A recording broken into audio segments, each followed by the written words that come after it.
Everyone আসসালামু আলাইকুম। Pacemaker academic and admission প্রোগ্রামের আজকের এই অনলাইন ক্লাসে সবাইকে স্বাগতম। তোমাদের সাথে আছি আমি আসিফ ভাই। আজকে আমি তোমাদের সাথে কথা বলবো তোমাদের এসএসসি রসায়নের পঞ্চম অধ্যায় অর্থাৎ রাসায়নিক বন্ধন চ্যাপ্টারের এমসিকিউটা নিয়ে। সবগুলো এমসিকিউ আমি কি করব আজকে ধরে ধরে সলভ করার চেষ্টা করব। আর গত দুইটা ক্লাস কিন্তু তোমার ছিল হচ্ছে কি রসায়নের চতুর্থ অধ্যায় অর্থাৎ পর্যায় সারণী চ্যাপ্টারের এমসিকিউ এর উপরে একটা ক্লাস নিয়েছিলাম আর সিকিউ এর উপরে। আর আমাদের পেসমেকার পেজে কিন্তু আজকে ওই পরীক্ষার লিংক দেওয়া হয়েছে। যারা এখনো পরীক্ষাটা দেও নাই আশা করি 9টা পর্যন্ত তোমরা পরীক্ষাটা দিতে পারবা। পরীক্ষাটা কি করবা দিয়ে দিবা সবাই, ঠিক আছে? আর এই পরীক্ষাতে যারা ভালো করবে সবগুলো পরীক্ষাতে তাদের জন্য আমাদের পেসমেকারের পক্ষ থেকে কোনো একটা গিফট থাকবে, ঠিক আছে? তাহলে এই আপডেটগুলো পাওয়ার জন্য সবাই পেসমেকার পেজের সাথে এবং পেজের সাথে থেকো বা গ্রুপটা ফলো করলেও এই রিলেটেড যত তথ্যগুলো আছে তোমরা কি করবা পেয়ে যাবা, ঠিক আছে? আচ্ছা, যেহেতু আমি আজকে তোমাদের সাথে আজকে পঞ্চম অধ্যায় নিয়ে আলোচনা করবো, আচ্ছা তার আগে তোমাদের সাথে আরেকটা ব্যাপারে একটু কথা বলবো যে তোমাদের জন্য পেসমেকারের পক্ষ থেকে নেক্সট মান্থে হয়তো আমাদের কি কেমিস্ট্রি একটা কোর্স আসতে পারে, ঠিক আছে? এই ব্যাপারে যাবতীয় আপডেট তোমরা পেসমেকারের যে ফেসবুক পেজ আছে এবং আমাদের যে গ্রুপটা আছে এই গ্রুপটাতে সবাই কিন্তু আপডেট গুলা পেয়ে যাবা। তার মানে এই আপডেট গুলা পাওয়ার জন্য সবাই পেসমেকারের সাথে থেকো, ঠিক আছে? আর আমি তো রেগুলার বিভিন্ন টপিকের উপরে মানে 26 বেসের শর্ট সিলেবাসের যে চ্যাপ্টার গুলো আছে এগুলোর উপরে ক্লাস দেওয়ার চেষ্টা করতেছি। তোমরা এই ক্লাসগুলো ফলো করবা। আর এই ক্লাসগুলো কিন্তু আমাদের পেসমেকারের যে ইউটিউব চ্যানেল আছে ওইখানেও কিন্তু ক্লাসগুলো পেয়ে যাবা। তাহলে পেসমেকারের যে ইউটিউব চ্যানেলটা আছে এটা কি করবে একটু সাবস্ক্রাইব করে নিবা, তাহলে ক্লাসগুলো ইজিলি তোমরা পেয়ে যাবা। আর তোমাদের যদি বা 27 ব্যাচেরও যারা আছে তোমাদের যদি কোনো টপিকের বা কোনো চ্যাপ্টারের উপর যদি কোনো প্রবলেম থাকে বা ইন্ডিভিজুয়াল কোনো টপিকের উপর যদি ক্লাস দরকার পড়ে আমার এই ভিডিওর কমেন্টস বক্সে বা পেসমেকারের যে আমাদের পেজ আছে বা গ্রুপ আছে এগুলোতে যদি বলো আমি ওই চ্যাপ্টারগুলোর উপর কি করব ক্লাস নেওয়ার চেষ্টা করব, ঠিক আছে? আশা করি এই ক্লাসগুলোর মাধ্যমে সবাই কি উপকৃত হবে। আচ্ছা, আজকের এই ক্লাসটা শুরু করার আগে তোমরা আমাকে একটু কনফার্ম করো আমাকে ঠিকঠাক দেখা যাচ্ছে কিনা বা আমার কথা ঠিকঠাক শুনতে পারছো কিনা। একটু কমেন্টে আমাকে রেসপন্স করো, তাহলে আমি কি করব ক্লাসটা শুরু করে দিব। একটু আমাকে কমেন্টসে একটু রেসপন্স করো যে আমাকে ঠিকঠাক দেখা যাচ্ছে কিনা বা আমার কথা ক্লিয়ার কিনা। আর আমি কিন্তু তোমাদের এই এসএসসি রসায়নের পঞ্চম অধ্যায় রাসায়নিক বন্ধনের যে সিকিউ চ্যাপ্টারের যে ক্লাসটা আছে এটা কিন্তু আমি শনিবার দিন নিব আর কি। আচ্ছা, আশা করি তোমরা আমার কথা ঠিকঠাক শুনতে পাচ্ছ এবং আমার কথা ক্লিয়ার। তাহলে আমি ক্লাসটা শুরু করে দিব। কারণ যদি কোনো এমসিকিউ বা কোনো কিছু যদি বুঝতে প্রবলেম হয় একটু কমেন্টে বললেই হবে, আমি কি করবো রেসপন্স করার চেষ্টা করবো বা তোমাদের প্রবলেমগুলো কি সলভ করার ট্রাই করবো, ঠিক আছে? তাহলে চলো আমরা শুরু করি। দেখো আমার 1 নম্বর যে এমসিকিউটা আছে সেটা হচ্ছে হ্যালোজেন গ্রুপের মৌলগুলার যোজ্যতা ইলেকট্রন কত? কোন গ্রুপ বলছে বলো তো? হ্যালোজেন। আমরা জানি কি পর্যায় সারণীতে যে গ্রুপ নাম্বার যে 17 আছে এই 17 নম্বর গ্রুপের মৌলগুলাকে কি বলি বলো তো? আমরা হ্যালোজেন বলি। 17 নম্বর গ্রুপে কি কি মৌল আছে বলো? ফ্লোরিন, ক্লোরিন, ব্রোমিন, তারপরে কি আয়োডিন, তারপরে কি অ্যাসিটিন এবং কি টেনেসাইন। এই 6টা কি আছে বলো তো মৌল আছে। এর মধ্যে প্রথম যে 4টা মৌল আছে এই 4টা মৌলকে আমরা কি হিসাবে ব্যবহার করতে পারি বলো? লবণ হিসাবে কি করতে পারি? ব্যবহার করতে পারি। এখানে কোশ্চেন করছে হ্যালোজেন গ্রুপের মৌলগুলার কি ইলেকট্রন? যোজ্যতা ইলেকট্রন। যোজ্যতা ইলেকট্রনের ব্যাপারটা আমরা কি জানি? কোন মৌলের সর্বশেষ কক্ষপথে যে কয়টা ইলেকট্রন থাকে সেই সংখ্যাটাকে কি বলে? যোজ্যতা ইলেকট্রন বলে। যেমন দেখো ফ্লোরিনের পারমাণবিক সংখ্যা কত? 9। আমি যদি ইলেকট্রন বিন্যাস করি তাহলে হবে 1s2 2s2 2p কত বলো তো? 5। দেখো ওর প্রথম কক্ষপথে 2টা ইলেকট্রন আছে, দ্বিতীয় কক্ষপথে কয়টা ইলেকট্রন আছে বলো তো? 2 আর 5 কত? 7। তার মানে সর্বশেষ কক্ষপথে যে কয়টা ইলেকট্রন থাকবে সেটাকে আমরা কি ইলেকট্রন বলবো? যোজ্যতা ইলেকট্রন। তার মানে হ্যালোজেন গ্রুপের মৌলগুলোর যোজ্যতা ইলেকট্রন কত বলো তো? 7। ক্লিয়ার কথা? আচ্ছা দেখো পরের এমসিকিউটা খেয়াল করো, কোনটির যোজনী এবং যোজ্যতা ইলেকট্রন কত বলো তো? ভিন্ন। আচ্ছা দেখো অক্সিজেনের পারমাণবিক সংখ্যা আমরা কত জানি বলো তো? 8 জানি। ওর ইলেকট্রন বিন্যাসটা যদি খেয়াল করি হবে কত? 1s2 2s2 তারপরে কত বলো তো? 2p কত? 4। ওর প্রথম কক্ষপথে 2টা ইলেকট্রন আছে এবং দ্বিতীয় কক্ষপথে কয়টা ইলেকট্রন আছে? 6টা ইলেকট্রন আছে। তাহলে সর্বশেষ কক্ষপথে যে কয়টা ইলেকট্রন থাকে সেটাই কি তার যোজ্যতা ইলেকট্রন। তার মানে অক্সিজেনের যোজ্যতা ইলেকট্রন বা ভ্যালেন্স ইলেকট্রন কত বলো তো? 6। আর অক্সিজেন কি করে বলো তো? 2টা ইলেকট্রন গ্রহণ করে কি করে? অষ্টক পূরণ করে। আর আমরা জানি কোন মৌল যে কয়টা ইলেকট্রন গ্রহণ করে অষ্টক পূরণ করে সেটাই কি তার যোজনী। তার মানে ওর কি ভ্যালেন্সি বা ওর যোজনী কত বলো তো? 2। তার মানে আমরা কি দেখতেছি? এই অক্সিজেনের যোজনী এবং যোজ্যতা ইলেকট্রনটা কি বলতো? ভিন্ন। তুমি যদি ম্যাগনেসিয়ামের কথা বলো ওর পারমাণবিক সংখ্যা কত বলতো? 12। কিন্তু আমি যদি ইলেকট্রন বিন্যাসটা করি তার মানে কি হবে বলো? 1s2 2s2 2p কত? 6। 3s কত 2, তার মানে সবার শেষের কক্ষপথে কয়টা ইলেকট্রন আছে? 2টা ইলেকট্রন আছে, মানে ওর যোজ্যতা ইলেকট্রন কত? 2। আবার আমরা জানি কি কোন মৌলের সর্বশেষ কক্ষপথে 1 2 3টা ইলেকট্রন থাকলে তাদেরকে কি বলি? ধাতু বলি। এই ধাতুগুলা 2টা ইলেকট্রন বর্জন করে কি করে বলতো? অষ্টক পূরণ করে। তার মানে ম্যাগনেসিয়ামের যোজনী কত বলতো? 2। তার মানে ওর যোজনী 2, যোজ্যতা ইলেকট্রন কত? 2। অ্যালুমিনিয়ামের ক্ষেত্রে যদি তুমি চিন্তা করো, অ্যালুমিনিয়ামের পারমাণবিক সংখ্যা কত জানি আমরা? 13। ইলেকট্রন বিন্যাস কি হয়? 1s2 2s2 2p কত? 6 3s2 3p কত বলতো? 1। তার মানে দেখো সবার শেষের কক্ষপথে কয়টা ইলেকট্রন আছে? 3টা। তার মানে যোজ্যতা ইলেকট্রন কত? 3। অ্যালুমিনিয়ামও একটা ধাতু, অ্যালুমিনিয়াম কয়টা ইলেকট্রন বর্জন করে অষ্টক পূরণ করে বলো? 3টা। এই জন্য ওর যোজনীয় কত বলতো? 3। তার মানে এগুলোর ক্ষেত্রে হাইড্রোজেনের ক্ষেত্রে যোজনীয় 1, তার যোজ্যতা ইলেকট্রন 1। তার মানে ভিন্ন কোনটা হবে? অক্সিজেন। ক্লিয়ার? আচ্ছা চলো 3 নাম্বারটাতে যাই আমরা। দেখো কার্বন টেট্রাক্লোরাইডে কেন্দ্রীয় পরমাণুর সর্বশেষ শক্তি স্তরে ইলেকট্রন সংখ্যা কত? তুমি যদি এখানে খেয়াল করো, আমরা দেখতেছি কি এখানে কার্বনের যোজনী কত বলতো? 4। ক্লোরিনের যোজনী কত বলতো? 1। আমি যদি তার গাঠনিক সংকেতটা যদি খেয়াল করি, কার্বন তার চারদিকে 4টা কি থাকবে বলতো? ক্লোরিন থাকবে। তার মানে এটার নামটা কি? কার্বন কি টেট্রাক্লোরাইড। কেন্দ্রীয় মৌল কি? কার্বন। ওর সর্বশেষ শক্তি স্তরে ইলেকট্রন সংখ্যা, তাহলে মানে আমি যদি ইলেকট্রন বিন্যাসটা করি হবে কি বলো? 1s2 2s2 2p কত হবে বলতো? 2। তার মানে ওর সর্বশেষ শক্তি স্তরে ইলেকট্রন সংখ্যা কয়টা বলতো? এই যে s এ 2টা p তে 2টা, 2টা কয়টা? 4টা। তার মানে आंसर হবে কত? 4। ক্লিয়ার কিনা? দেখো কোন মৌলের যোজনী এবং যোজ্যতা ইলেকট্রন সংখ্যা কত বলতো? ভিন্ন। যেমন দেখো জিঙ্কের ক্ষেত্রে যদি বলি আমি, তার ইলেকট্রন বিন্যাসটা যদি দেখো, কোন মৌলের বলছে যোজনী এবং যোজনী ইলেকট্রন সংখ্যা কত বলতো? ভিন্ন।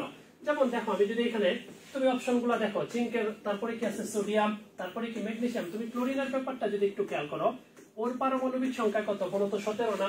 আমি যদি ক্লোরিনের ইলেকট্রন বিন্যাসটা করি তবে হবে 1s2 2s2 2p কত? 6 3s2 3p কত? 5। দেখো ওর প্রথম কক্ষপথে 2টা, দ্বিতীয় কক্ষপথে 8টা, তৃতীয় কক্ষপথে কয়টা ইলেকট্রন আছে? 7টা। সবার শেষের কক্ষপথে 7টা ইলেকট্রন আছে। তার মানে কি ওর যোজ্যতা ইলেকট্রন বা ব্যালেন্স ইলেকট্রন কত? 7। আর কোন মৌলের সর্বশেষ কক্ষপথে 5 6 7টা ইলেকট্রন থাকলে সেটাকে বলি আমরা অধাতু। অধাতুগুলো কি করে? 3 2 একটা ইলেকট্রন গ্রহণ করে। তার মানে সে একটা ইলেকট্রন গ্রহণ করে কি করে? অষ্টক পূরণ করে। তার মানে ওর যোজনী কত বলতো? 1। তার মানে আমি কি বলতে পারি বলো? এই ক্লোরিনের যোজনী এবং যোজ্যতা ইলেকট্রন সংখ্যা কি বলো? ভিন্ন। ক্লিয়ার এতটুকু? আচ্ছা দেখো তারপরে যেটা আসছে, বলছে কপারের যোজ্যতা ইলেকট্রন কত? কপারের কি ইলেকট্রন? যোজ্যতা ইলেকট্রন। কপারের যদি পারমাণবিক সংখ্যা কত জানি? 29। আমি যদি তার ইলেকট্রন বিন্যাস করি, 8 গুণ দিছি মানে 18 পর্যন্ত হয়ে গেছে। তারপরে হবে কত বলতো? 4s1। তারপরে কত বলতো? 3d কত? 10। তার মানে ওর সবার শেষের কক্ষপথে কয়টা ইলেকট্রন আছে? একটা। তার মানে ওর যোজ্যতা ইলেকট্রন কত? 1। তারপরে দেখো বলছে সালফার ডাইঅক্সাইড যৌগে, সালফার ডাইঅক্সাইড মানে কি? SO2 যৌগে কার সুপ্ত যোজনী চাইছে? সালফারের। তার মানে সুপ্ত যোজনীর সূত্রটা আমরা কি জানি বলতো? কোন মৌলের সর্বোচ্চ যোজনী এবং যৌগে বিদ্যমান ওই মৌলের সক্রিয় যোজনীর মধ্যে যে পার্থক্য তাকে কি বলে? সুপ্ত যোজনী। তার মানে সুপ্ত যোজনী সমান সূত্রটা হচ্ছে সর্বোচ্চ যোজনী মাইনাস কি? সক্রিয় যোজনী। আমি যদি সালফার অক্সিজেনের কথা চিন্তা করি, অক্সিজেনের যোজনী কত? 2। সালফার যদি এখানে 2 হইতো তার মানে স্ট্রাকচারটা হয়তো কি? SO, কিন্তু হইছে কত? SO2। তার মানে সালফারের সক্রিয় যোজনী কত? 4। আর আমরা জানি যোজনী কি হয় বলতো? বিনিময় হয়। সেই ক্ষেত্রে হবে কত? S2O4। 2 দ্বারা ভাগ করলে কত বলতো? SO কত বলতো? 2। তার মানে এই সালফার ডাইঅক্সাইডে সালফারের সক্রিয় যোজনী কত দেখতে পাচ্ছি আমি? 4। আর সালফারের সর্বোচ্চ যোজনী কত? 6। তার মানে সুপ্ত যোজনী কত হবে বলো? 2। ক্লিয়ার কিনা? তোমরা ক্লাস বুঝতেছো কিনা বা আমার কথাবার্তা ক্লিয়ার কিনা? কারো কোনো প্রবলেম থাকলে একটু কমেন্টস বক্সে আমাকে কি করতে পারো? বলতে পারো। আমি প্রবলেম সলভ করার ট্রাই করব। কারো কোনো প্রবলেম থাকলে একটু আমাকে বলতে পারো।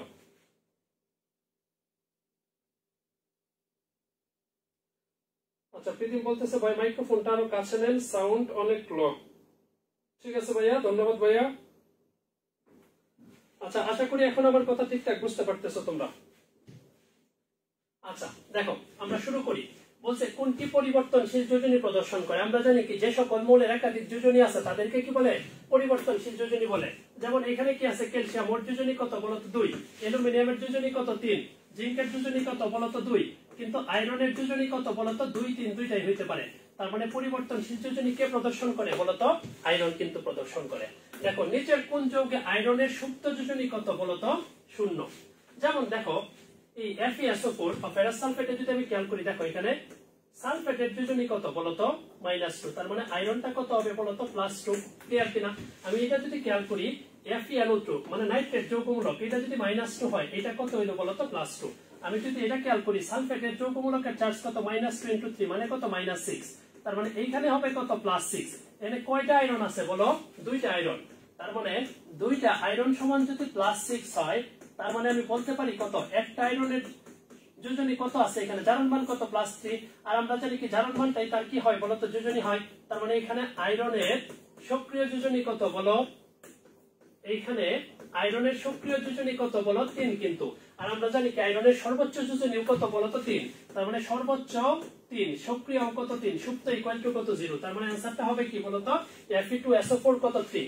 তারপরে কোশ্চেনটা বলছে কার্বন মনোক্সাইড যৌগে কার্বনের সুপ্ত যোজনী কোন যৌগে? কার্বন ডাইঅক্সাইড যৌগে কার্বনের কি সুপ্ত যোজনী। একটু খেয়াল করো কার্বন আর অক্সিজেন, অক্সিজেনের যোজনী 2, কার্বনও যদি 2 হইতো তার মানে CO হইতো, যেহেতু CO2 আছে মানে কার্বনের যোজনী কত এখানে বলতো 4। যোজনী কি ঘটে? বিনিময় ঘটে C2O4, তার মানে হবে কত 2 দ্বারা যদি আমি কাটাকাটি করি CO2। তার মানে এই কার্বন ডাইঅক্সাইড যৌগে কার্বনের সক্রিয় যোজনী আমি কত দেখতেছি বলতো 4। আবার কার্বনের সর্বোচ্চ যোজনী কত 4, তার মানে 4 - 4 ইকুয়াল টু কত 0। তার মানে কার্বন ডাইঅক্সাইড যৌগে কার্বনের সুপ্ত যোজনী কত বলো 0। দেখো এরপরে কোশ্চেনটা H2SO3, এটা আসলে কিন্তু তোমরা অনেকেই ভুল করো। এখানে SO কত আছে বলতো 3 আছে, কিন্তু তোমরা কি এটা দেখলেই ভাবো কি H2 কত SO4। এটা কিন্তু সালফিউরিক অ্যাসিড দেয় না, এটা কি দিছে বলতো সালফিউরাস অ্যাসিড। এখানে বলছে সালফারের কি বলতো সুপ্ত যোজনী। এখন নরমালি কি দুইটা মৌল মিলে যদি যৌগ গঠিত হয় তখন আমি কি করতে পারি তার যোজনী কত নরমালি কি দেখে বোঝা যায়। কিন্তু দেখো H2SO3 এটার ক্ষেত্রে সালফারের এখানে সক্রিয় যোজনী কত এটা কি হইতাছে না, বোঝা যাচ্ছে না। সেই ক্ষেত্রে আমাদের জারণ মানটা বের করতে হবে। কি বের করতে হবে বলো? জারণ মান। এটা একটা যেহেতু নিরপেক্ষ যৌগ তার মানে ওর জারণ মান কত হবে বলো 0। আমরা জানি কি হাইড্রোজেনের নরমালি জারণ মান কত হয় +1 ইনটু কত 2, সালফারেরটা বের করব x, অক্সিজেন কত হয় বলো -2 ইনটু কত 3 ইকুয়াল টু কত বলো 0। তার মানে আলটিমেটলি হইলো +2 + x - 6 ইকুয়াল টু 0। তার মানে x - 4 ইকুয়াল টু কত বলতো 0। তার মানে x এর মানটা হইছে কত +4। তার মানে এখানে সালফারের জারণ মানটা কত +4। এই জারণ মানটাই কি হবে বলতো যোজনী। তার মানে সালফারের সক্রিয় যোজনী কত এখানে 4। আর আমরা জানি কি সালফারের সর্বোচ্চ যোজনী 6, সক্রিয় মানে কত 4। তার মানে তার সুপ্ত যোজনী কত হবে বলতো 2। তাহলে आंसर কত হবে 2। তারপরে দেখো H2S হাইড্রোজেন সালফাইডে সালফারের সুপ্ত যোজনী কত, এটা তুমি দেখেই বুঝতে পারতেছো। হাইড্রোজেন আছে সালফার আছে, তার মানে হাইড্রোজেনের যোজনী 1, সালফারের যোজনী কত 2। এটাই কি হইছে বিনিময় হইছে, এই জন্য স্ট্রাকচারটা হইছে কত H2 কত বলতো S। তার মানে এখানে সালফারের সুপ্ত যোজনী, তার মানে আমরা জানি কি সালফারের সর্বোচ্চ যোজনী কত 6 আর এখানে সক্রিয় যোজনী কত 2। তার মানে সুপ্ত যোজনী কত হবে বলো 4। ক্লিয়ার? চলো আরো সামনের দিকে যাই আমরা। দেখো তারপরে বলছে Bn মানে বোরন নাইট্রাইডে নাইট্রোজেনের যোজনী কত। তার মানে দেখো তো আমরা জানি কি বোরনের পারমাণবিক সংখ্যা কত 5 না, ইলেকট্রন বিন্যাস কত বলো 1s2 2s2 2p কত 1 না। তাহলে ওর প্রথম কক্ষপথে 2টা, দ্বিতীয় কক্ষপথে কয়টা 3টা, এটা ধাতু সে কয়টা ইলেকট্রন ছাড়বে 3টা ইলেকট্রন ছাড়ে অষ্টক পূরণ করে, মানে ওর যোজনী কত 3। আর নাইট্রোজেনের পারমাণবিক সংখ্যা কত জানি 7, 1s2 2s2 2p কত বলো তো 3। তার মানে ওর প্রথম কক্ষপথে 2টা, দ্বিতীয় কক্ষপথে কয়টা 5টা। তার মানে ও 3টা বর্জন করে অষ্টক পূরণ করে আর ও 3টা গ্রহণ করে কি করে অষ্টক পূরণ করে। তার মানে দেখো তো ওর যোজনীয় কত 3, ওর যোজনীয় কত 3। তার মানে এখানে নাইট্রোজেনের যোজনী কত বলো 3। ক্লিয়ার? কার্বন মনোক্সাইড যৌগে কার্বনের সক্রিয় যোজনী কত। কার্বন মনোক্সাইডের স্ট্রাকচার আমরা কি জানি বলো CO। তাহলে অক্সিজেনের যোজনী 2, কার্বনের কত 2, এই জন্য হইছে কত CO। তাহলে কার্বনের সক্রিয় যোজনী কত বলো কত এখানে 2। আবার কার্বন মনোক্সাইডে কার্বনের সুপ্ত যোজনী কত, সেম কোশ্চেন, কার্বনের সর্বোচ্চ কত 4, সক্রিয় কত 2। তার মানে সুপ্ত যোজনী কত হবে 2 হবে। ক্লিয়ার? আচ্ছা দেখো তারপরের যে কোশ্চেনটা কোন মৌল জোড়ের পরিবর্তনশীল যোজনী আছে। তার মানে পরিবর্তনশীল যোজনী কি আমরা জানি কি যে সকল মৌলের কি যোজনী আছে বলতো একাধিক যোজনী আছে তাদেরকে আমরা কি বলি বলতো পরিবর্তনশীল যোজনী বলি। যেমন দেখো প্রথম অপশনটা কি আছে বলতো ম্যাগনেসিয়াম এবং কত বলতো গোল্ড।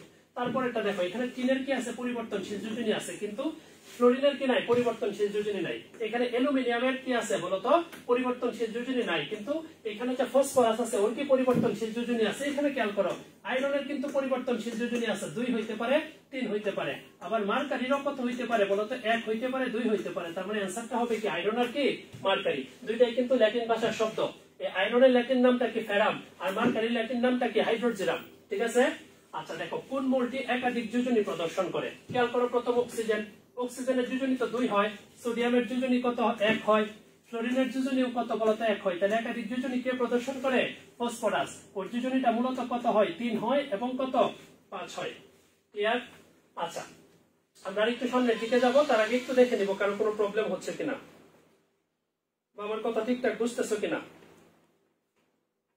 আশা করি সব ঠিকঠাক আছে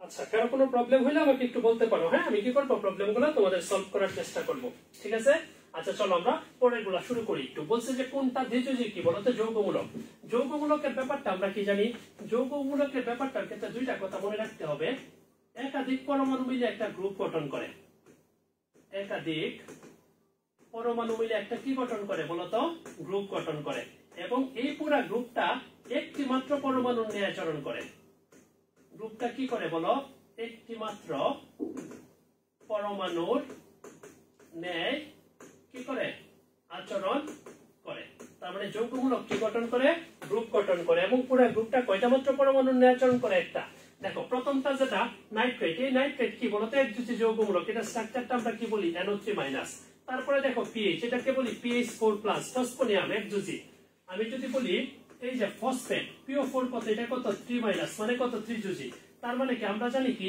এই ব্যাপারটা আমরা জানি দেখো SO4 কত 2- এটারে বলি কি সালফেট আর SO3 2- এটারে আমরা কি বলি বলতো সালফাইড তার মানে কি এটা হবে কি দ্বিযুজি যৌগমূলক ঠিক আছে দেখো তারপরে বলছে অ্যালুমিনিয়াম ফসফেটের মধ্যে পরমাণুর সংখ্যা কত তার মানে অ্যালুমিনিয়াম ফসফেট তার মানে অ্যালুমিনিয়াম নিতে হবে আর কত ফসফেট ফসফেট কি জানি আমরা PO4 কত 3- অ্যালুমিনিয়ামের যোজনী 3 ওরও কত 3 যোজনী কি করে বলো বিনিময় করে তার মানে হবে কত L কত PO4 তাহলে অ্যালুমিনিয়াম আছে একটা ফসফরাস আছে একটা অক্সিজেন আছে 4টা তার মানে পরমাণুর সংখ্যা কয়টা বলো তো 6টা ক্লিয়ার কথা বলছে কোন যৌগমূলকের যোজনী 1 দেখো নাইট্রেট দেখো NO3 মানেই তো নাইট্রেট মানে কি ওর জারণ মান -1 মানে ওর যোজনী কত 1 তার মানে এটা आंसर হবে পরেরটা খেয়াল করো কার্বনেট আমরা কি জানি CO3 কত 2- যোজনী কত 2 তারপরে কত বলো তো সালফেট SO4 কত 2- যোজনী 2 ফসফেট কি জানি PO4 কত 3- তার মানে आंसरটা হবে কি বলতো কার্বনেট সরি নাইট্রেট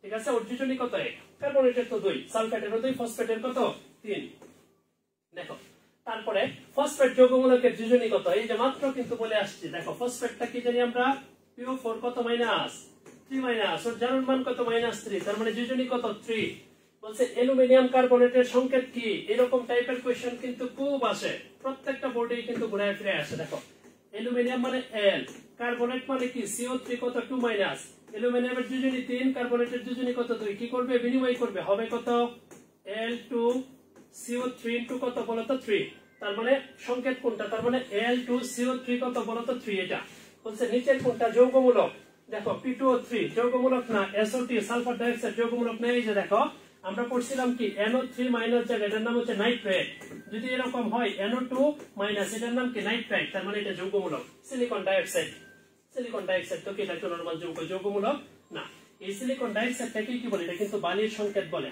বালু বা বালি এবং এটার প্রকৃতিটা কি সপ্তম অধ্যায়ে তোমাদেরকে আমি হয়তো বা ক্লাসে বলবো এটার প্রকৃতিটা হচ্ছে অম্লধর্মী ক্লিয়ার এমসিকিউ আসতে পারে বলছে নিচের কোনটি ধনাত্মক যৌগমূলক কিন্তু দুইটা আছে একটু মাথায় রাখতে হবে একটা হচ্ছে কি NH4+ তোমাদের বইয়ে দুইটা দেওয়া আছে একটা কি PH কত 4+ একটা হচ্ছে অ্যামোনিয়াম আর একটা কি ফসফোনিয়াম তার মানে কি ফসফোনিয়াম হবে आंसर ক্লিয়ার দেখো আরেকটু সামনের দিকে যাই ম্যাগনেসিয়াম ফসফেট যৌগে কতটি ফসফেট যৌগমূলক বিদ্যমান কি বলছে ম্যাগনেসিয়াম ফসফেট ম্যাগনেসিয়ামের প্রতীক জানি কি Mg ফসফেট যৌগমূলক কি জানি PO4 কত 3- ওর যোজনী 2 ওর যোজনী 3 যোজনী কি করবে বলো বিনিময় করবে তার মানে হবে হচ্ছে Mg2 PO4 কত 2 তার মানে কয়টা ফসফেট বলো কতটি ফসফেট যৌগমূলক বিদ্যমান দুইটি বলছে অ্যালুমিনিয়াম সালফেটের একটি অণুতে কতটি পরমাণু থাকে দেখো অ্যালুমিনিয়াম মানে Al সালফেট মানে কত SO4 কত 2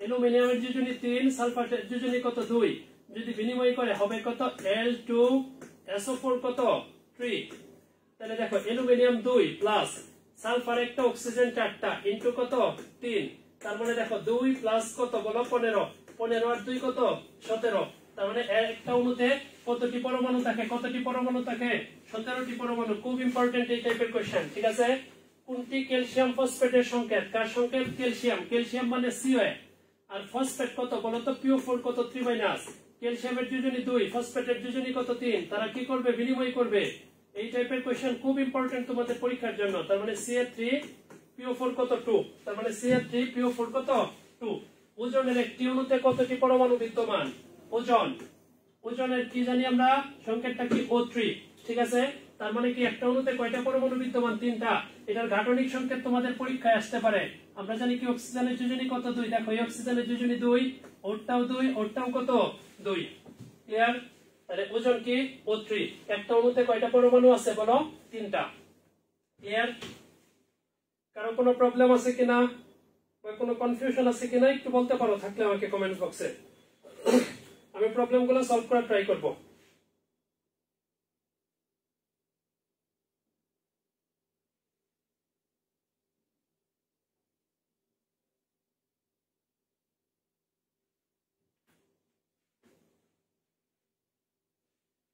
তালুকদার বলতেছে I want 4 ক্লাস হ্যাঁ ভাইয়া ক্লাস হবে প্রত্যেকটা 26 ব্যাচের শর্ট সিলেবাসে যে চ্যাপ্টারগুলো আছে প্রত্যেকটা চ্যাপ্টারের উপর কি করব আমরা ক্লাস দেওয়ার চেষ্টা করব বা 27 ব্যাচে যদি কোনো টপিকের কথা বলে বা কোনো চ্যাপ্টারের কথা বলে ওইগুলোর উপরেও কি করব আমরা ক্লাস দেব যে ক্রিয়েশন বলতেছে অসম ক্লাস ধন্যবাদ ভাইয়া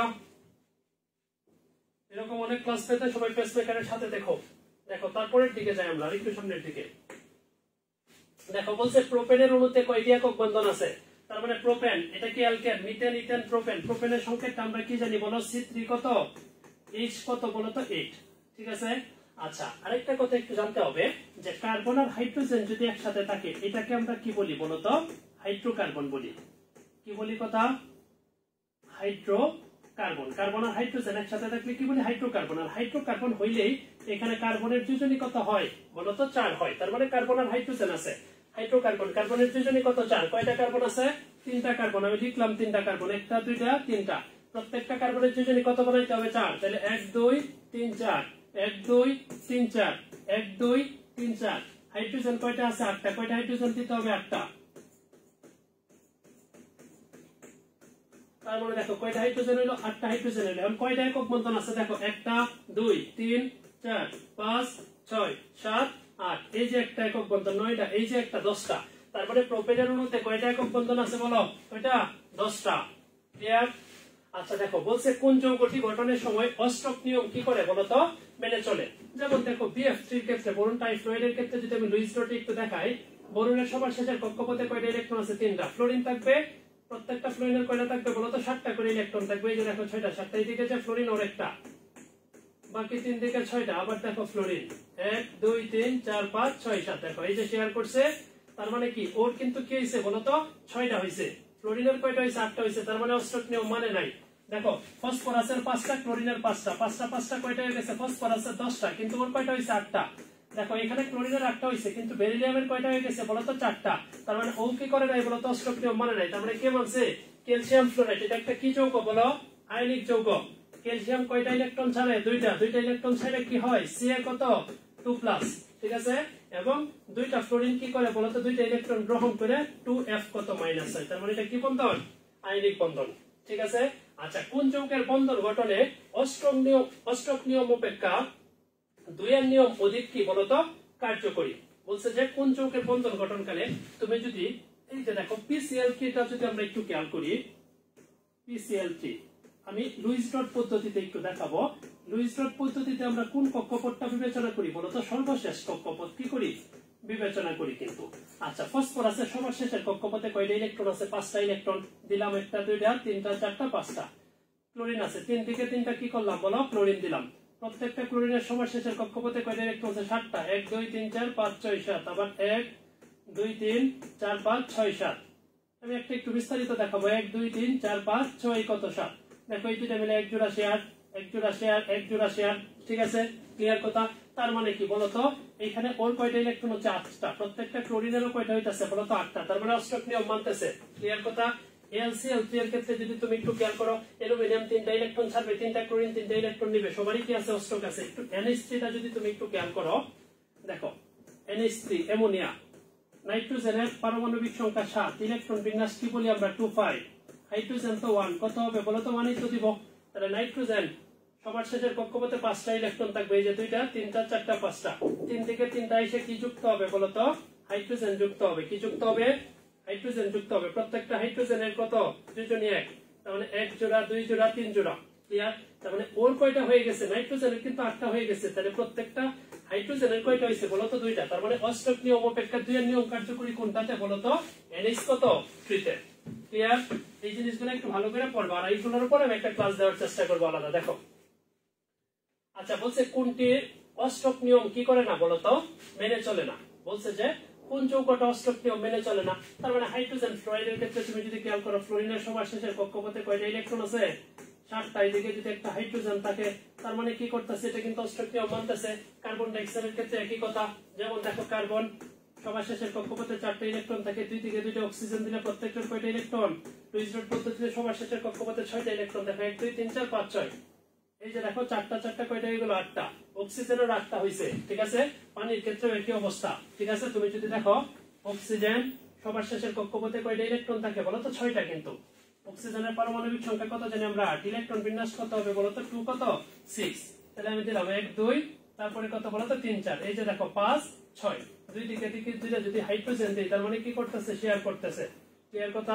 তাহলে অক্সিজেনের কয়টা ইলেকট্রন হলো? 8টা। কিন্তু BF3 এর ক্ষেত্রে একটু খেয়াল করো তুমি, বোরনের কত? পারমাণবিক সংখ্যা 5, ইলেকট্রন বিন্যাস কত হয় বলো তো? 2 3। তার মানে শেষের কক্ষপথে কয়টা ইলেকট্রন আছে বলো? 3টা। আর 3 থেকে 3টা ফ্লোরিন দিলে দেখো একটু, এই ফ্লোরিনের 1 2 3 4 5 6 7, 1 2 3 4 5 6 7। আবার দেখো 1 2 3 4 5 6 কত? 7। দেখো এই বোরনের সবার শেষের কক্ষপথে কয়টা ইলেকট্রন হইছে বলো তো? 6টা ইলেকট্রন হইছে। ঠিক আছে, তার মানে সে কি করতেছে? অষ্টকের নিয়ম মানতেছে না। কার নিয়ম মানতেছে বলো? 2 এর নিয়ম। কত নিয়ম? 2 এর নিয়ম। তাহলে आंसरটা হবে কি বলতো? BF কত? 3। দেখো বলছে যে বন্ধন গঠনের সময় ইলেকট্রন বর্জনের মাধ্যমে কোনটি 2 এর নিয়ম পালন করে? ইলেকট্রন কি করে? বর্জন। তাহলে ইলেকট্রন বর্জন করে কারা বলতো? ধাতুগুলা। তাহলে হাইড্রোজেন বর্জন করে না। বোরনের ক্ষেত্রে হ্যাঁ, বলছে বর্জনের মাধ্যমে কোনটি 2 এর নিয়ম কি করে বলতো? পালন করে। তার মানে এখানে কি আছে? লিথিয়াম। ওর পারমাণবিক সংখ্যা কত জানি আমি? 3 না? ইলেকট্রন বিন্যাস কত? 2 1। তার মানে ও কয়টা ইলেকট্রন বর্জন করে বলতো? একটা ইলেকট্রন বর্জন করে। বর্জন করে কি হয়? Li প্লাস হয়। তার মানে এটা কি হবে বলতো? লিথিয়াম হবে आंसर। একটা ইলেকট্রন বর্জনের মাধ্যমে সে কার নিয়ম পালন করতেছে? 2 এর নিয়ম পালন করতেছে। ঠিক আছে, বলছে নিচের কোনটির ইলেকট্রন বিন্যাস অধিকতর সুস্থিত? আমি যখন তোমাদেরকে তৃতীয় অধ্যায়ের উপর এমসিকিউ এর ক্লাসটা নিয়েছি, তখন ওইরকম অনেকগুলো এমসিকিউ আমি সলভ করে দিয়েছি। একটা কথা হচ্ছে ইলেকট্রন সুস্থিত বা স্থিতিশীল 2 অবস্থায়। একটা হচ্ছে পূর্ণ, আরেকটা কি বলতো? অর্ধপূর্ণ। একটাকে বলি ফিল, আরেকটাকে কি বলি? Half fill. তার মানে দেখো এইখানে ডি অরবিটালে কয়টা ইলেকট্রন আছে বলতো? 10টা। তার মানে ডি অরবিটালটা কি বলতো? পূর্ণ। তার মানে এটাই কি অধিকতর কি সুস্থিত? দেখো এখানে 8টা আছে সুস্থিত না, 7টা আছে সুস্থিত, 4টা আছে কিনা বলতো? এগুলা সুস্থিত না। বলছে কোন মৌলটির যোজনী কি বলতো? শূন্য। কার যোজনী শূন্য হয় বলতো? নিষ্ক্রিয় মৌলের। কার যোজনী শূন্য হয় বলো? নিষ্ক্রিয় মৌল। সোডিয়াম নিষ্ক্রিয় মৌল না, লিথিয়াম নিষ্ক্রিয় মৌল না, পটাশিয়াম না। তাহলে आंसर হবে কি? ক্রিপ্টন। বলছে সোডিয়াম ক্লোরাইডের ক্যাটায়নের ইলেকট্রন বিন্যাস নিচের কোনটিকে সমর্থন করে? দেখো সোডিয়াম ক্লোরাইড। সোডিয়াম ক্লোরাইড মানে কত? NaCl। এটার ক্ষেত্রে কি Na+ হয়, আর Cl কত বলতো? -. এই Na+, সোডিয়ামের প্রোটন সংখ্যা 11টা, কিন্তু একটা ইলেকট্রন ত্যাগ করছে এখানে। তার মানে কত? 10টা। তার মানে দেখো এখানে অ্যালুমিনিয়ামের ইলেকট্রন সংখ্যা কত? 13 - 3 মানে কত? 10। তুমি যদি ক্যালসিয়ামের কথা চিন্তা করো, 20 - 2 কত বলতো? 18। লিথিয়ামের কথা যদি চিন্তা করো, 3 - 1 মানে কত? 2। পটাশিয়ামের কথা চিন্তা করলে 19 - 1 মানে কত? 18। তার মানে आंसरটা হবে কি বলতো? N কত? 3+। ঠিক আছে, দেখো এটা একটা সুন্দর কোশ্চেন। বলছে নিচের কোনটা কি বলতো? অ্যানায়ন। অ্যানায়ন মানে কি আমরা জানি কি? অধাতুগুলোর সর্বশেষ কক্ষপথে কয়টা ইলেকট্রন থাকে বলো? 5 6 7টা ইলেকট্রন থাকে। এবং এই অধাতুগুলা 3 2 1টা ইলেকট্রন গ্রহণ করে কি আয়নে পরিণত হয় বলো? ঋণাত্মক আয়নে পরিণত হয়। পঞ্চম অধ্যায়ে পড়েছো তোমরা থিওরিতে, ঋণাত্মক আয়নে পরিণত হয়, সেটাকে আমরা কি বলি বলো তো? আমরা অ্যানায়ন বলি। ঠিক আছে, যেমন দেখো এখানে পারমাণবিক সংখ্যা তার প্রোটন সংখ্যা কত? 12 বোঝাচ্ছে। দেখো সবার শেষের কক্ষপথে কয়টা ইলেকট্রন আছে? 8টা। তার মানে সে কি করছে? 2টা ইলেকট্রন কি করছে? বর্জন করে। সেটা একটু খেয়াল করে শুনো। দেখো প্রথম কক্ষপথে 2টা, দ্বিতীয় কক্ষপথে 8টা, শেষের কক্ষপথে কয়টা আছে? দেখো 2টা, তারপরে 4টা, 5টা, 6টা। কয়টা আছে বলো তো? 6টা। সে কি কোনো ইলেকট্রন গ্রহণ করেছে? করে নাই তো। দেখো এটা কত? 17। দেখো প্রথম কক্ষপথে 2টা, দ্বিতীয় কক্ষপথে দেখো কয়টা? 8টা, এবং তৃতীয় কক্ষপথেও কত? 2 4 কত? 6, তারপরে কত? 8, কত? 8টা। তার মানে কত হলো? 18। কিন্তু তার প্রোটন সংখ্যা কত বলো তো? 17। তার মানে বোঝাচ্ছে কি সে বাহির থেকে একটা ইলেকট্রন কি করছে? গ্রহণ করছে। গ্রহণ করে কিসে পরিণত হয়েছে? অ্যানায়নে পরিণত হয়েছে। দেখো ক্যালসিয়াম হাইড্রাইড এর কোন ধরনের বন্ধন বিদ্যমান? তার মানে ক্যালসিয়ামটা কি বলতো? ধাতু। ঠিক আছে, ধাতু সবসময় কি বন্ধন গঠন করে? আয়নিক বন্ধন। ব্যাপারটা কি হয়েছে বলো? ক্যালসিয়াম কয়টা ইলেকট্রন ছাড়ে? 2টা। 2টা ইলেকট্রন ছাড়ে সি এ কত হয় বলো তো? 2+ হয়। আর হাইড্রোজেন 2টা ইলেকট্রন গ্রহণ করে কি হয় বলো তো? 2H কি? মাইনাস হয়। তার মানে কি বন্ধন গঠিত হয়? আয়নিক বন্ধন। দেখো কোনটি সমযোজী অণু তৈরি করে? দেখো নিয়ন কি মৌল? নিষ্ক্রিয় মৌল। নিকেল কি বলতো? ধাতু। সোডিয়ামটা কি বলতো? ধাতু। তাহলে এইখানে এই যে নাইট্রোজেনটা আছে এটা কি বলতো? অধাতু। আর অধাতু আর অধাতু মিলে কি বন্ধন গঠিত হয়? সমযোজী বন্ধন। ঠিক আছে, নাইট্রোজেন অণুতে কতটি পরমাণু বিদ্যমান? আমরা কিন্তু অ্যাভোগাড্রোর সূত্র থেকে যে অনুসিদ্ধান্তটা পেয়েছিলাম, এখানে একটা অনুসিদ্ধান্ত এরকম ছিল যে নিষ্ক্রিয় গ্যাস ব্যতীত অন্যান্য মৌলিক গ্যাসের অণুসমূহ দ্বিপরমাণু, অর্থাৎ তাদের একটা অণুতে কয়টা পরমাণু বিদ্যমান? 2টা পরমাণু বিদ্যমান। এরকম কি কি হইতে পারে? হাইড্রোজেন, নাইট্রোজেন, অক্সিজেন, তারপরে কি বলো? ফ্লোরিন, ক্লোরিন, তারপরে কি বলো? ব্রোমিন, তারপরে কি? আয়োডিন। এই ষষ্ঠ অধ্যায়ের উপর আমি তোমাদেরকে একটা লাইভ ক্লাস নিয়েছিলাম। এটা আমাদের পেসমেকারের যে ফেসবুক পেজ আছে এখানে আছে। এই জিনিসটা ওইখানে আমি বিস্তারিত আলোচনা করেছি। কারণ যদি কোনো প্রবলেম থাকে ওইখান থেকে কি করতে পারবা? দেখে নিতে পারবা। তাহলে কয়টা পরমাণু বিদ্যমান বলো? 2টা। বলছে ফসফরাস ট্রাইক্লোরাইড অণুতে কতটি সমযোজী বন্ধন বিদ্যমান? ফসফরাস ট্রাইক্লোরাইড মানে কত? PCl কত বলো তো? 3। ফসফরাসের পারমাণবিক সংখ্যা কত? 15। ইলেকট্রন বিন্যাস কত? 2 8 কত? 5। ক্লোরিন কত হয় বলো? 17। কত হবে? 2 8 কত? 7। আমি যদি একটু লুইস ডট পদ্ধতিটা চিন্তা করি, লুইস ডট যদিও তোমাদের বই এরকম নাই, কিন্তু এটাতে সহজ এমসিকিউ সলভ করা যায়। তাহলে ফসফরাসের সবার শেষের কক্ষপথে 5টা ইলেকট্রন থাকবে। এই যে 2টা 5টা, 3 থেকে 3টা কি দিতে হবে বলো? ক্লোরিন। প্রত্যেকটা ক্লোরিনের সবার শেষের কক্ষপথে কয়টা ইলেকট্রন আছে? 7টা। তাহলে 1 2 3 4 5 6 7, 1 2 3 4 5 6 7। একটু খেয়াল করো, তার মানে সে কয়টা সমযোজী বন্ধন গঠন করেছে? 1টা 2টা 3টা। তার মানে आंसर হবে কত? 3। বুঝতে পারছি কিনা? ক্লিয়ার? আচ্ছা আমি আরেকটু তোমাদের কমেন্টস গুলো একটু দেখবো, কারো কোনো প্রবলেম আছে কিনা।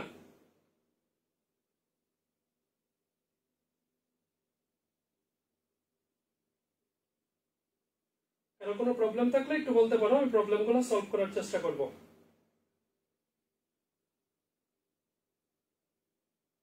আচ্ছা আশা করি কারো কোনো প্রবলেম নেই। আমরা একটু সামনের দিকে যাই।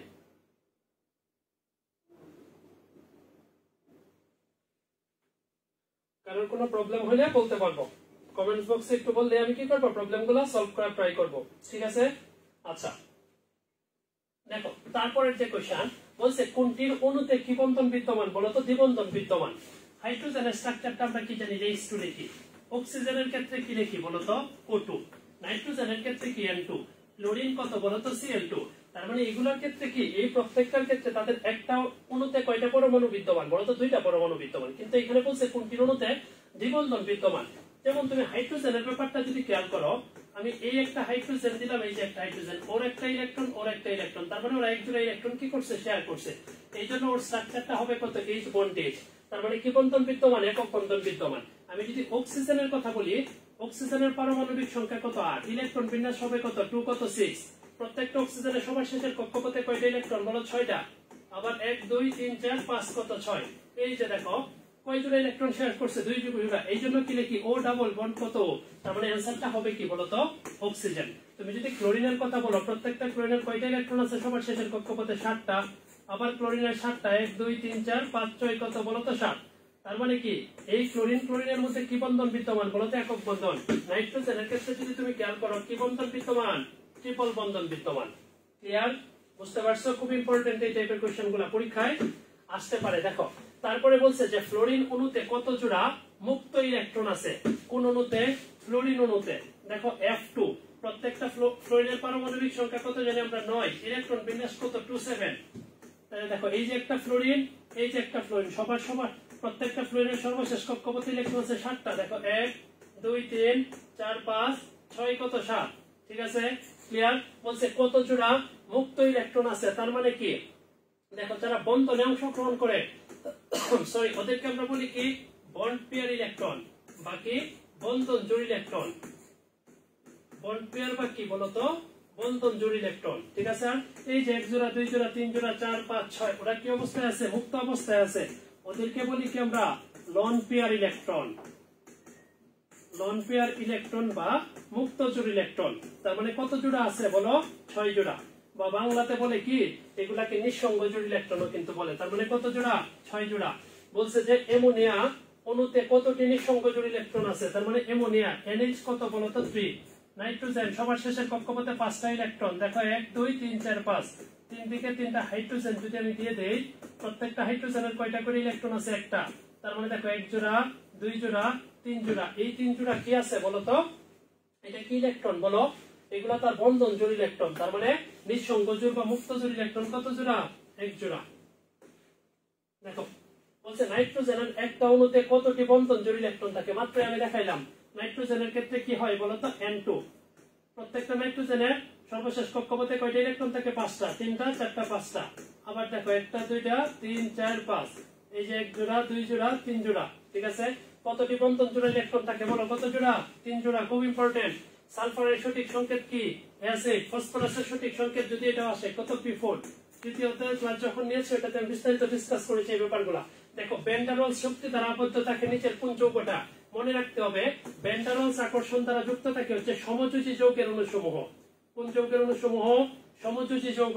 সোডিয়াম ক্লোরাইড কি আয়নিক যৌগ, ম্যাগনেসিয়াম ক্লোরাইড আয়নিক যৌগ, ম্যাগনেসিয়াম অক্সাইড কি যৌগ আয়নিক যৌগ। তার মানে হাইড্রোজেন সালফাইড কি যৌগ, সমযোজী যৌগ। তার মানে এটাতে কি থাকবে বলো, বেন্ডারলস আকর্ষণ বল যুক্ত থাকবে। বলছে কোনটা পানিতে কি বলতো দ্রবণীয়। তাহলে আমরা কি জানি নরমালি আয়নিক যৌগগুলা পানিতে কি হয় বলতো দ্রবীভূত হয়। ন্যাপথালিন কি আয়নিক যৌগ না, কেরোসিন না, সরিষার তেল হবে না। তার মানে কি বলতো সাধারণ লবণ, লবণগুলা পানিতে কি দ্রবণীয়। তাহলে একটা কথা মনে রাখতে হবে আয়নিক যৌগগুলা মূলত কি হয় পানিতে দ্রবীভূত হয়। ঠিক আছে, তাহলে আয়নিক যৌগ আরেকটা কথা মনে রাখতে হবে কঠিন অবস্থায় কি হয় না বলতো দ্রবীভূত হয় না, কিন্তু তরল বা মানে আয়নিক যৌগ কঠিন অবস্থায় কি করে না বিদ্যুৎ পরিবহন করে না, কিন্তু তরল অবস্থায় কি তার মানে পানিতে দ্রবণীয়তার ব্যাপারটা ওইরকম যে কঠিন অবস্থায় তার মধ্যে প্লাস মাইনাস আয়নে কি হয় না বিশ্লেষিত হয় না। দেখো নিচের কোন যৌগটা পানিতে অদ্রবণীয়, তাহলে দেখো সোডিয়াম ক্লোরাইড আয়নিক যৌগ, ক্যালসিয়াম ক্লোরাইড আয়নিক যৌগ, পটাশিয়াম ক্লোরাইড ও আয়নিক যৌগ। তোমার বইয়ে স্পষ্টত একটা লাইন আছে সকল আয়নিক যৌগ কি হয় বলতো পানিতে দ্রবীভূত হয়। শুধুমাত্র দ্রবীভূত হয় না কেন, এই যে সিলভার ক্লোরাইড, এটা কেন, এটা হচ্ছে ফাজানের নীতির একটা ব্যাপার আছে, এটার উপর আমি কি করব তোমাদের আলাদা একটা ক্লাস নেওয়ার চেষ্টা করব। ঠিক আছে, তাহলে এটা বইয়ে তোমার সরাসরি আছে এটার ব্যাখ্যাটা ফাজানের নীতিটা আমি যখন পড়াবো তখন কি করবো এটার উপর আলাদা আমি একটা ক্লাস দেওয়ার চেষ্টা করবো, এই ব্যাপারটা আমি বিস্তারিত ডিসকাস করবো এই ক্লাসে। দেখো তারপরে বলছে নিচের কোনটা পানিতে কি হয় বলতো দ্রবীভূত হয়, কে পানিতে দ্রবীভূত হবে আয়নিক যৌগ। তার মানে হবে কি বলতো ক্যালসিয়াম কি বলতো ক্লোরাইড। হ্যাঁ সিলভার আয়োডাইড যেটা তুমি আয়নিক যৌগ বলতে পারো, কিন্তু এটাতে আমি একটু আগে যে ব্যাপারটা বললাম ফাজানের নীতির একটা ব্যাপার আছে। ফাজানের নীতির যে পয়েন্টটা আছে ক্যাটায়নের আকার যত ছোট হয় বা অ্যানায়নের আকার যত বড় হয় তখন তাদের পোলারায়নটা কি হয় বলতো তত বেশি হয়। এই জন্য পোলারায়ন যত বেশি হয় তার মধ্যে সমযোজী বৈশিষ্ট্য তত আসে, এই জন্য এগুলো পানিতে কি হয় না দ্রবণীয় হয় না। আচ্ছা দেখো কোনটি পানিতে কি বলতো দ্রবণীয়, তাহলে lithium chloride, magnesium chloride, sodium chloride সব কয়টা আয়নিক যৌগ। তার মানে आंसर হবে কি মিথেন। কঠিন অবস্থায় বিদ্যুৎ পরিবহন করে কোনটা, তার মানে দেখো সালফার করবে না। আমি একটু আগে বলছি আয়নিক যৌগ কঠিন অবস্থায় কি করে না বিদ্যুৎ পরিবহন করে না, তার মানে কে করবে ধাতু মানে কি পটাশিয়াম। ঠিক আছে, ওই একটা চিত্র আছে আমি সিকিউর ক্লাস যখন নিব তখন এটা দেখাবো।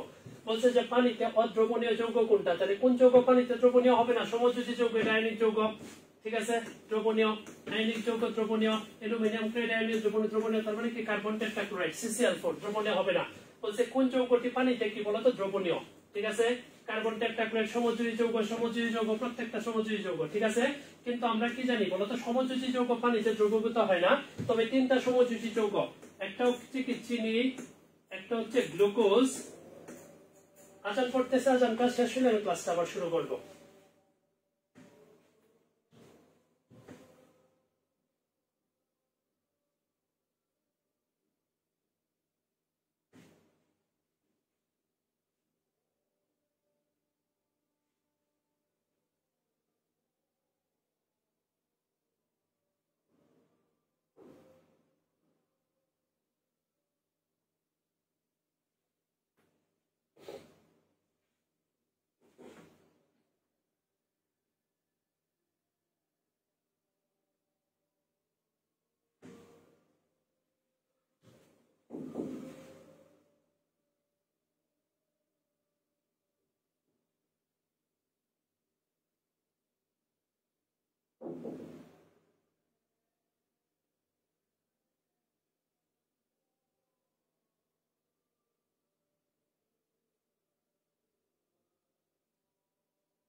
আচ্ছা, আজান শেষ হয়ে গেছে, আমি ক্লাসটা শুরু করতেছি আবার। দেখো, তার মানে কি বলতেছিলাম যে সমযোজী যৌগ নরমালি পানিতে দ্রবীভূত হয় না, তবে কিছু সমযোজী যৌগ যেমন চিনি, গ্লুকোজ এবং অ্যালকোহল ওরা পানিতে কি বলতো দ্রবণীয়। ওরা পানিতে কি পানিতে দ্রবণীয়। কিসের কারণে দ্রবণীয়? ডিউ টু ইলেকট্রোনেগেটিভিটি, মানে তড়িৎ ঋণাত্মকতার কারণে। তড়িৎ ঋণাত্মকতার পার্থক্যের কারণে ওরা পানিতে কি হয় বলতো দ্রবণীয় হয়। তড়িৎ ঋণাত্মকতা। চিনি, গ্লুকোজ, অ্যালকোহলের সংকেতটা জানতে হবে। চিনির সংকেত কি জানি? C12, H22, O কত 11। গ্লুকোজের সংকেত আমরা জানি C6, H12, O কত 6। আর অ্যালকোহলের স্ট্রাকচারটাই মনে রাখতে পারি কি বলতো RH। ঠিক আছে, দেখো তারপরের কোশ্চেনটাই দেখো। C6, H12, O6 কার? গ্লুকোজের। C6, H12, O5N এটা কি স্টার্চের সংকেত। স্টার্চ থেকে কিভাবে ইথানল প্রস্তুত করতে হয় এটার উপরে আমাদের পেসমেকারের পেজে কি তোমাদের একটা ভিডিও আছে, দেখো। C12, H22, O11 এটা কি চিনির সংকেত। আর C3H6O2 এটা হচ্ছে কি ল্যাকটিক অ্যাসিডের সংকেত। 27 ব্যাচের জন্য এই তথ্যটা লাগবে। ল্যাকটিক অ্যাসিড কোথায় থাকে বলো? দুধে। তারপর দেখো নিচের কোনটি বিদ্যুৎ কি বলতো অপরিবাহী। তাহলে বিদ্যুৎ অপরিবাহী হবে কি বলতো কঠিন ক্যালসিয়াম ক্লোরাইড। কেন? কারণ আয়নিক যৌগ কঠিন অবস্থায় কি করে না বলতো বিদ্যুৎ পরিবহন করে না। ঠিক আছে, ক্লিয়ার? চলো সামনের দিকে যাই আরো। দেখো নিচের কোনটি তড়িৎ পরিবহন করে না। তার মানে অ্যালুমিনিয়াম ধাতু তড়িৎ পরিবহন করে। হ্যাঁ, গ্রাফাইট কার্বনের একটা কি বলতো রূপভেদ, সে অধাতু হওয়া সত্ত্বে কি করে বলতো বিদ্যুৎ পরিবহন করে। সিলভার ধাতু বিদ্যুৎ পরিবহন করে। তার মানে অ্যান্সার হবে কি বলতো ডায়মন্ড। বলছে বন্ধন গঠনে দুইয়ের নিয়ম কে মানে। দেখো কেনটা যদি তুমি একটু খেয়াল করো, নাইট্রোজেন আর অক্সিজেন ওর সবার শেষের কক্ষপথে কয়টা ইলেকট্রন আছে? 6টা। তার মানে কি জোড়া আকারে আছে, দুইয়ের নিয়ম মানতেছে। নাইট্রোজেনের কয়টা? 5টা না, দেখো 1টা 2টা, কিন্তু ও কি আছে একটা ইলেকট্রন সিঙ্গেল আকারে আছে, মানে না। দেখো NO2 এদিকে আরেকটা, যদি আমি কার কথা চিন্তা করি বলতো অক্সিজেন চিন্তা করি, ওরও কত বলতো 1 2 3 4 5 6। তার মানে কি নাইট্রোজেনটা কি অবস্থায় আছে? সিঙ্গেল অবস্থায় আছে। তার মানে এটাও মানে না। কিন্তু আমি যদি কারটা চিন্তা করি CH4 এর ক্ষেত্রে হবে। কেন? কার্বনের চারদিকে 4টা কি থাকবে? ইলেকট্রন থাকবে। এবং চারদিকে কি বলতো 4টা কি থাকবে? হাইড্রোজেন থাকবে। প্রত্যেকটা হাইড্রোজেন যদি একটা করে ইলেকট্রন শেয়ার করে, দেখো তার মানে কি ওর কয়টা? 4টা ইলেকট্রন জোড়া আকারে আছে। আবার হাইড্রোজেনের কয়টা করে ইলেকট্রন? 2টা। তার মানে आंसरটা হবে কি বলো? CH কত 4। দেখো তারপরে যৌগের বন্ধন গঠনের ক্ষেত্রে কেন্দ্রীয় পরমাণু রস্টক নিয়ম মেনে চলে কে? মানে কেন্দ্রীয় পরমাণু, এখানে কেন্দ্রীয় মৌল কে বলতো? কার্বন। ওর নিজের আছে 4টা, ক্লোরিনের সাথে 4টা শেয়ার করছে, তার মানে কয়টা? 8টা। রস্টক নিয়ম মানে দেখো আমরা জানি কি বোরন, ওর পারমাণবিক সংখ্যা 5, ইলেকট্রন বিন্যাস কত হয়? 2 3 না? তার মানে ওর নিজের 3টা, ক্লোরিনের সাথে 3টা শেয়ার করছে, কয়টা? 6টা। তার মানে ওর কিন্তু অষ্টক হয় নাই। কিন্তু দেখো এটা সালফার কিন্তু কেন্দ্রীয় মৌল, সালফারের সবার শেষের কক্ষপথে কয়টা আছে? 6টা। হাইড্রোজেনের সাথে 2টা শেয়ার করলে 8টা। তার মানে অ্যানসারটা হবে কত বলো তো? 1 আর কত? 3। ইম্পর্টেন্ট কিন্তু এই টাইপের কোশ্চেন আসতে পারে পরীক্ষায় তোমাদের। দেখো তারপরে CCl4 যৌগটা এটা একটা সমযোজী যৌগ, কার্বন টেট্রাক্লোরাইড, ঠিক আছে না? বা টেট্রাক্লোরোমিথেন বলি আমরা। পানিতে দ্রবণীয় না, সমযোজী যৌগ পানিতে কি হয় না? দ্রবণীয় হয় না। বলছে ইথেন ও ক্লোরিনের বিক্রিয়ার মাধ্যমে উৎপন্ন হয় না। এটা ভুল কথা। কেন ভুল কথা? এটা 11 নম্বর চ্যাপ্টারে তোমাদেরকে পড়াবো। এটা হচ্ছে কি, যে দেখো মিথেন এবং ক্লোরিনের বিক্রিয়ার মাধ্যমে কি বলতো? আলট্রাভায়োলেট রশ্মির উপর যদি হয় প্রথমে এরকম হয় যে মিথাইল ক্লোরাইড, তারপরে হয় কি ডাইক্লোরোমিথেন, তারপরে কি ট্রাইক্লোরোমিথেন, তারপরে কি হয় বলতো? CCl4 বা কি কার্বন টেট্রাক্লোরাইড। তার মানে এটা ইথেনের সাথে না। যদি বলতো মিথেনের সাথে তাহলে ঠিক আছে, হ্যাঁ সমযোজী বন্ধনে বলতো। তার মানে 3 নম্বর পয়েন্টটা কারেক্ট হবে। দেখো তারপরে একটা কি আছে? বলছে ক্লোরিনে সমযোজী বন্ধন বিদ্যমান, হ্যাঁ ঠিক আছে।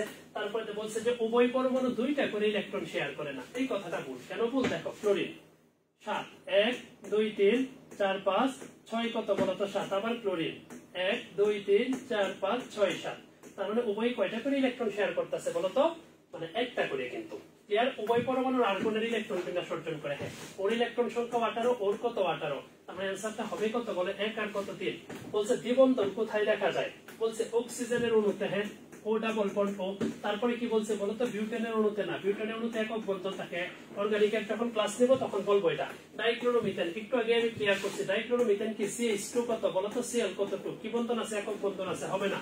তার মানে অ্যানসার কত হবে? 1 নাম্বার অপশন।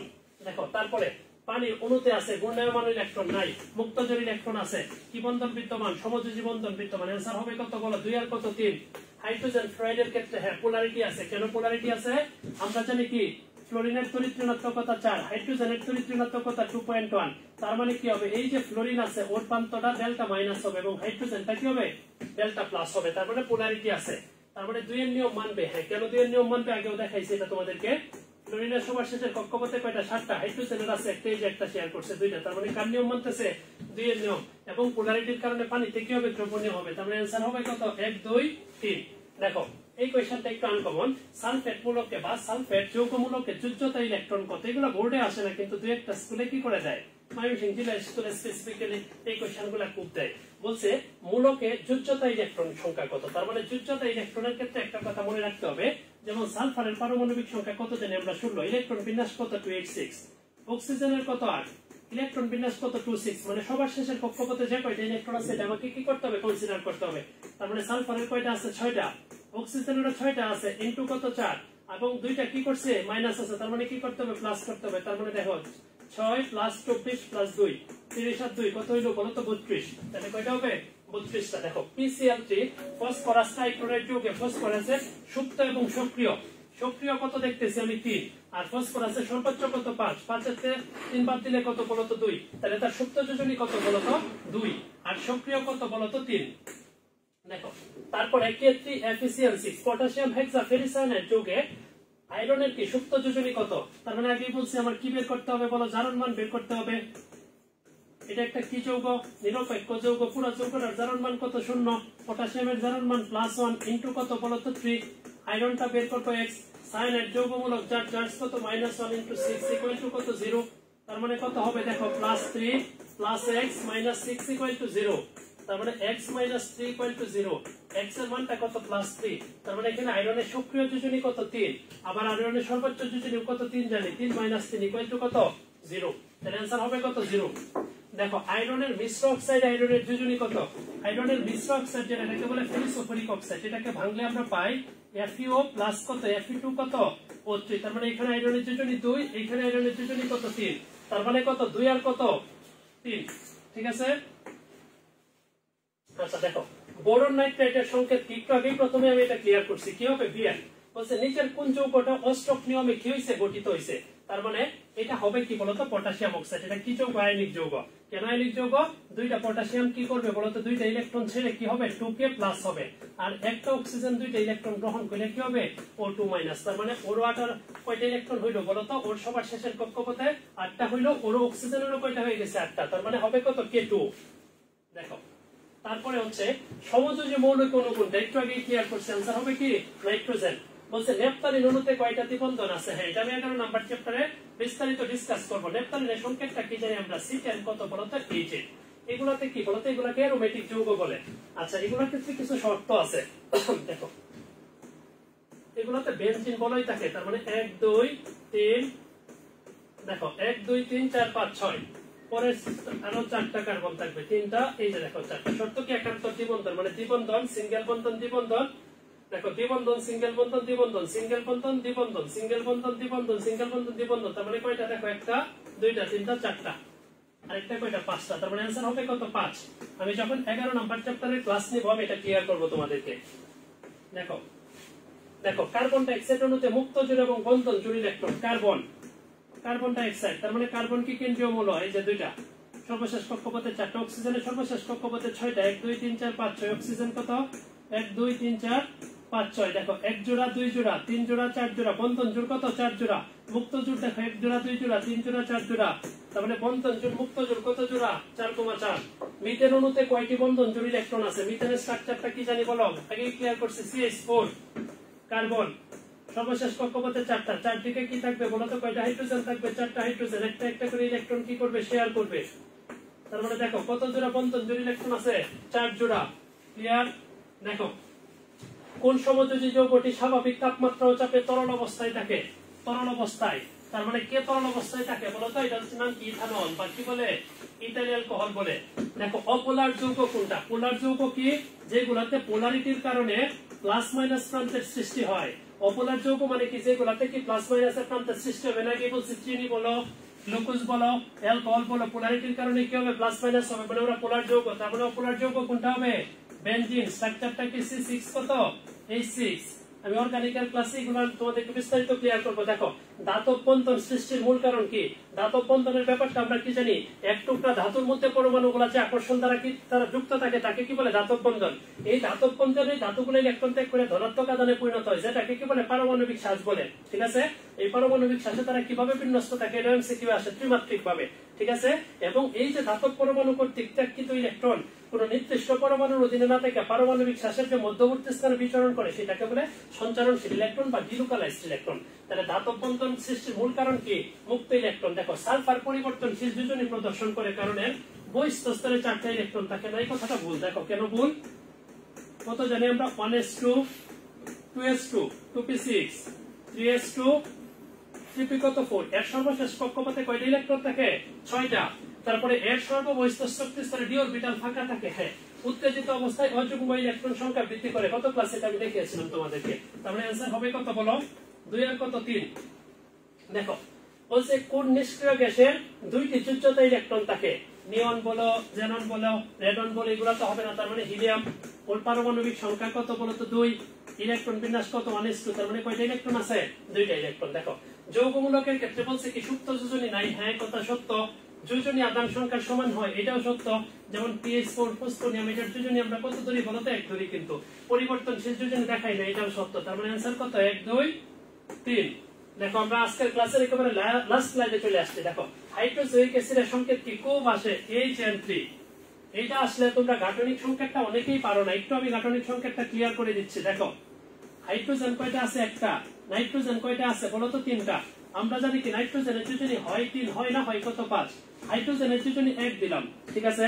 দেখো কিন্তু এই নাইট্রোজেন গুলো প্রত্যেকটা কত? 2, এটা 1। এটা কি হবে? হবে না। আচ্ছা তাহলে খেয়াল করো, কিন্তু আমরা জানি নাইট্রোজেনের যোজনী 3 আর কত? 5 হইতে পারে। আমি যদি এখানে দ্বিবন্ধন দেই তাহলে ওর যোজনী 1, এই নাইট্রোজেন 3, এই 3, ওর 1 হবে, এটা হবে না। আচ্ছা তাহলে খেয়াল করো, এইখানে দ্বিবন্ধন দিয়ে এখানে যদি ত্রিবন্ধন দিই তাহলে নাইট্রোজেনের যোজনী 3, এটা কত? 5, এটা কত? 3, এটা কত? 1। তাহলে এই গাঠনিক সংকেতটা আসতে পারে কিন্তু পরীক্ষায়, একটু মাথায় রাখতে হবে। তাহলে হাইড্রোজয়িক অ্যাসিডের সংকেত HN3। বলছে অষ্টক নিয়ম থেকে অধিকতর নিয়ম কোন? উপযোগী নিয়ম কোনটা? কার নিয়ম বলো? 2 এর নিয়ম। এটা হবে आंसर। সর্বশেষ শক্তি স্তরে হিলিয়ামের ইলেকট্রন বিন্যাস অর্জন করাকে কি বলে? কার ইলেকট্রন বিন্যাস? হিলিয়াম।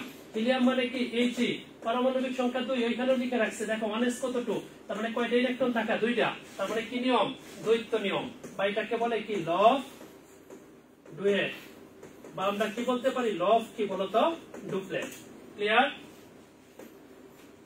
আচ্ছা, এতটুকুই ছিল আমার আজকের ক্লাস। ধন্যবাদ সবাইকে আমার সাথে থাকার জন্য। আচ্ছা, তাহলে আমি কিন্তু আজকে কি করছি বলতো, পঞ্চম অধ্যায়ের উপর তোমাদের এমসিকিউ এর উপরে ক্লাসটা নেওয়ার চেষ্টা করেছি। আমি নেক্সট ক্লাসটা নিব, আমার নেক্সট ক্লাসটা হবে ইনশাআল্লাহ শনিবারে। আর ওই দিন আমি কি করব, তোমাদের পঞ্চম অধ্যায়ের মোটামুটি যেরকম টাইপের সিকিউ গুলা বোর্ড পরীক্ষায় বা স্কুলের পরীক্ষায় আসে, ওই সিকিউ গুলো আমি একটু কি করব, নেক্সট ক্লাসে অর্থাৎ শনিবারের ক্লাসে কি করব, দেখানোর চেষ্টা করব। আর আজকের ক্লাস আর শনিবারের যে ক্লাসটা হবে এটার উপরে তোমাদের নেক্সট আগামী রবিবারে কি হবে, একটা পরীক্ষা হবে। ক্লিয়ার? তাহলে এই ক্লাসগুলা পাওয়ার জন্য সবাই পেসমেকারের সাথে দেখো। আর তোমাদের যদি স্পেসিফিক কোনো চ্যাপ্টারে কোনো প্রবলেম থাকে বা ইন্ডিভিজুয়াল কোনো টপিকে যদি কোনো প্রবলেম থাকে, এই ভিডিওর কমেন্ট বক্সে বা আমাদের ইউটিউব যে চ্যানেল আছে, ইউটিউব চ্যানেলের কমেন্টসে তুমি কি করতে পারো, পেপারগুলো লিখতে পারো। আমি সলভ দেওয়ার চেষ্টা করব বা তোমাদের জিনিসগুলা সহজভাবে উপস্থাপন করার কি করব, চেষ্টা করব। ঠিক আছে? এতটুকুই ছিল আমার আজকের ক্লাস। ধন্যবাদ সবাইকে। আসসালামু আলাইকুম।